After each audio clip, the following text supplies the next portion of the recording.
নমস্কাৰ। আজিৰ আলোচনাৰ বিষয় হৈছে দশম শ্ৰেণীৰ অসমীয়া বিষয়ৰ প্ৰথমটো পাঠ। শ্ৰী শ্ৰী মাধৱদেৱে ৰচনা কৰা বৰগীত পাঠটিৰ সমূহ কুৱেশ্যন এনচাৰ আমি এই ভিডিঅ'টোৰ জৰিয়তে আলোচনা কৰিম।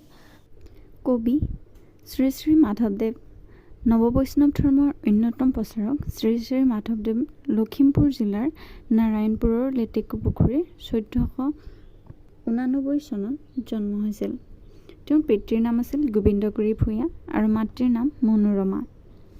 শংকৰদেৱৰ প্ৰিয় শিষ্য মাধৱদেৱে গুৰুৰ পদাঙ্ককে অনুসৰণ কৰি বাৰাদি, গণকুচি, সুন্দৰী দিয়া, ফেলাডাঙা আদিত ধৰ্ম প্ৰচাৰ কৰিছিল। ধৰ্ম প্ৰচাৰৰ লগতে সাহিত্য সংস্কৃতিৰো পূজাৰী এইজনা মহান গুৰু আৰু তেওঁৰ জীৱনৰ কীৰ্তিস্তম্ভ হৈছে নামঘোষা। 1000টা ঘোষা থকাৰ বাবে এইখনক হেজাৰী ঘোষা বুলিও কোৱা হয়। তেখেতৰ আন ৰচনাৱলীসমূহ যেনে আখ্যানমূলক ৰচনা, ৰাজচৰীয় কাব্য, আদিকাণ্ড ৰামায়ণ, তত্ত্বমূলক ৰচনা, জন্ম ৰহস্য, ভক্তি ৰত্নাৱলী, নামমালিকা, নাট, অৰ্জুন ভঞ্জন বা দধিমথন, ঝুমুৰা, চোৰধৰা, পিম্পৰা গুচোৱা, ভ্ৰমি লিটোৱা, ভোজন বিহাৰ ইত্যাদি।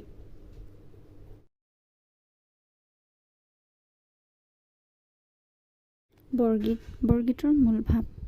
অসমৰ নৱবৈষ্ণৱ ধৰ্মৰ হোতা মহাপুৰুষ শ্ৰীমন্ত শংকৰদেৱ আৰু মহাপুৰুষ শ্ৰী শ্ৰী মাধৱদেৱৰ দ্বাৰা বিৰচিত এক নিৰ্দিষ্ট সংখ্যক গীতক বৰগীত বোলা হয়।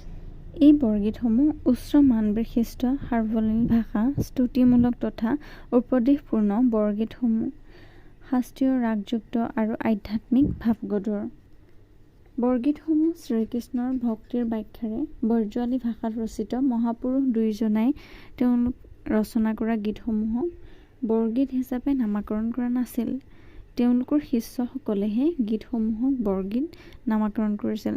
শ্ৰীমন্ত শংকৰদেৱে 12 কুৰি গীত ৰচিছিল যদিও বৰ্তমান 1 কুৰি 14টাহে পোৱা হৈছে আৰু শ্ৰী শ্ৰী মাধৱদেৱে মুঠ 157টা পোৱা হৈছে। বৰগীতৰ লক্ষণ। বৰগীতসমূহ শাস্ত্ৰীয় ৰাগ তালযুক্ত গীত। বৰগীতৰ ভাষা ব্ৰজাৱলী। বৰগীতসমূহ ভক্তিমূলক তথা ঈশ্বৰ মাহাত্ম্য প্ৰকাশক। শংকৰ মাধৱে লিখা বৰগীতসমূহকে বৰগীত বোলা হয়। নাম ধৰ্মৰ প্ৰচাৰৰ উদ্দেশ্যে গীতসমূহ ৰচিত। নেক্সট, মাধৱদেৱৰ বৰগীতসমূহ ঘাইকৈ শ্ৰীকৃষ্ণৰ লীলা বিষয়ক। নম্বৰ 6, বৰগীতসমূহ মূলতঃ ভক্তি ৰস প্ৰধান যদিও তাত দাস্য, শান্ত আৰু বাৎসল্য আদি ৰসৰো সমাৱেশ ঘটিছে। সম্পূৰ্ণ পাঠৰ প্ৰশ্নাৱলীসমূহ ইয়াত লিখিতভাৱে প্ৰকাশ কৰা হৈছে।